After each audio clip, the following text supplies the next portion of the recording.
E aí pessoal, tudo bem? Professor Otávio Posa, prontos para mais uma aula? Essa semana eu separei para vocês algumas dicas de como agilizar a rotação de premolares. A rotação de premolar, quanto maior ela for, ela é um fator que pode atrasar muito o tempo total de tratamento do nosso paciente, fazendo com que a gente demore muito a fase de alinhamento e nivelamento. Então eu separei aqui para vocês dicas de como você resolver essas rotações dependendo de cada grau de rotação, desde os mais simples até um giro aí de 90 graus. Vamos lá. Vamos pegar esse caso aqui, caso de rotação muito corriqueira no nosso consultório, uma rotação bem leve aqui no elemento 45, uma rotação um pouco maior aqui no elemento 35. Bom, uma maneira que eu gosto muito de trabalhar quando temos rotações leves para mesial em pré-molar, e que é muito comum no segundo pré-molar inferior, eu gosto muito de trabalhar com elástico corrente. Na primeira consulta, você já coloca ele do primeiro molar até no pré-molar que está rotacionado e você já consegue do mês para o outro estar corrigindo essa rotação. É uma maneira muito fácil, muito simples, muito mais rápido do que você ficar só colocando amarrilho, por exemplo, tá certo? Então, um elástico corrente no molar, como é um dente mais pesado, que tem uma ancoragem maior, ele não vai ter praticamente efeito e você consegue uma rotação para distal nesse pré-molar. De um mês para o outro você já consegue corrigir, é uma rotação pequena, tá? Então você consegue corrigir isso de uma maneira muito fácil com esse elástico corrente. Já nesse caso, que já é uma rotação maior, aí já chegando mais próximo de 90 graus, a gente não consegue, ou você vai demorar muito se ficar trabalhando só pela vestibular. Então a gente tem que trabalhar com o que chamamos de binário. Binário são duas forças, tá, de mesma intensidade e mesma direção, porém em sentido contrário. Vejo que eu tenho na vestibular uma força para distal e na lingual desse premolar eu tenho uma força para mesial. Então esse binário, qual é a tendência dele? É produzir uma rotação do premolar. Então aqui eu utilizei um arco lingual. Por que o arco lingual, Otávio? Então, por quê? Porque eu poderia colocar um botão aqui no premolar ou no canino, mas aí temos que ter cuidado e pensar no efeito colateral que teria nesses dentes. Como eu não queria, nesse caso, nenhum tipo de efeito colateral, eu preferi colocar um arco lingual, então eu trabalho com muito mais segurança, uma ancoragem muito melhor. Tá? Então eu ancorei o movimento na lingual, no próprio arco lingual, né? A força mesial no premolar, na face lingual dele, ancorada aqui no nosso arco lingual. E a vestibular no primeiro molar, que está também ancorado no arco lingual. O que acontece com esse dente? Conforme ele for rotacionando, vai estar sobrando espaço. Então essa rotação ela vai acontecer muito fácil, né? Porque o dente, quando o sentido, a medida mesodistal, ela é menor do que a vestíbulo lingual. Então o dente rotacionado ele está ocupando mais espaço no arco. Conforme ele for rotacionando, vai estar sobrando espaço e aí a rotação vai estar acontecendo de uma maneira cada vez mais fácil, tá certo? Veja, então aqui o binário está ancorado no arco lingual, ancorado no molar, produzindo um movimento de rotação. No terceiro mês, na terceira consulta, veja um resultado.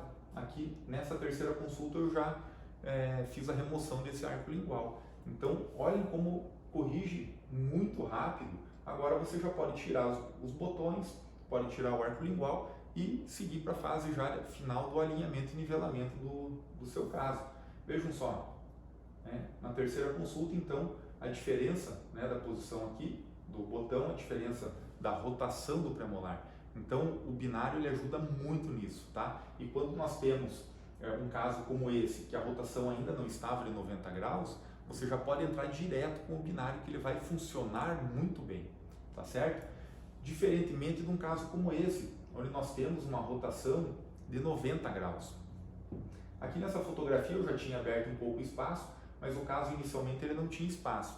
Então quando você tem, preste bem atenção nisso, uma rotação do premolar de 90 graus, seja para distal ou para mesial, e você não tem espaço, não adianta você já querer diretamente começar com o binário, porque esse dente ele está preso ali.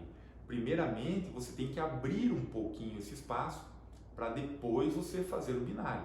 Nesse caso, eu utilizei uma alça, que eu já vou explicar, mas você pode estar trabalhando também com uma mola. Você pode, primeiramente, começar com um fio aqui de níquel titânio e uma mola aberta de titânio também, e você criou um pouco de espaço. Criou um pouco de espaço, aí você vai fazer a rotação do premolar. Nesse caso, eu utilizei aqui um fio 18 de aço e eu faço uma alça, uma dobra, deixo ela um pouco maior do que o espaço. Então eu meço, por exemplo, da entrada do tubo do molar até um pouquinho mais do premolar. Aí na hora de eu colocar esse arco no paciente, eu tenho que forçar um pouquinho aqui para distal, para encaixar no premolar, aí eu amarro. Ou seja, ela é uma dobra com efeito de mola. Eu coloco ela comprimida nesse espaço e ela vai ter a tendência de abrir. Então daí primeiramente eu abro o espaço, depois eu só mantenho, né? Só que claro, para manter ela tem que ser do tamanho exato, não pode ter folga. Então esse arco acaba mantendo esse espaço para eu poder estar girando o premolar. Aí eu começo a rotação do premolar também com o nosso binário. Uma força aqui para distal e uma força agora aqui para mesial, pois a face vestibular desse premolar está totalmente voltada para distal. Então você vai trabalhando esse binário, o espaço vai sobrando, né? Vejam, porque né, o tamanho dele, mesio-distal, é menor do que o vestíbulo lingual, então o espaço vai sobrando e depois, quando você já tiver a face vestibular voltada, já mais próximo da posição final que você deseja, você pode estar trabalhando com arco contínuo. E daí aqui eu já dou mais uma dica também, para a gente estar mantendo esse espaço, para não estar fechando. Eu gosto de trabalhar com stop. Eu vejo ter um stop na mesial e um stop aqui bem na entrada do tubo do molar, porque daí você acaba mantendo esse espaço. Você mantém esse espaço, você vai buscar o premolar e esse dente vai indo para fora sem você ter risco de perder esse espaço, tá certo? Então aqui um comparativo de antes e depois da rotação, né? Então o dente já rotacionado, aí aqui você já pode depois estar tirando esses botões e estar finalizando a fase de alinhamento e nivelamento. Então o binário ele nos ajuda bastante nessas rotações de pré-molares, tá certo? Aqui a dinâmica de como aconteceu isso, né? Então primeiramente eu abri o espaço, depois eu iniciei o binário, né? Duas forças, o movimento de rotação desse pré-molar e depois a sequência com fio de níquel titânio e o stop para terminar e buscar esses dentes. Então o binário ele nos auxilia muito na rotação de pré-molares, faz com que a gente consiga fazer isso de uma maneira mais rápida, mais efetiva, para não afetar tanto o tempo total de tratamento dos nossos pacientes. O que só tem que tomar atenção é que quando tem uma rotação aí de 90 graus, primeiro você abre o espaço, tá? Abre um pouco de espaço, aí você vai rotacionar. Não adianta você ficar forçando, querer fazer o binário se não tem espaço. Então primeiro cria o espaço, depois você rotaciona. Tá certo, pessoal? Tenho certeza que essa dica vai ajudar muito vocês na prática diária. E se gostaram, inscrevam-se no canal e até a próxima aula.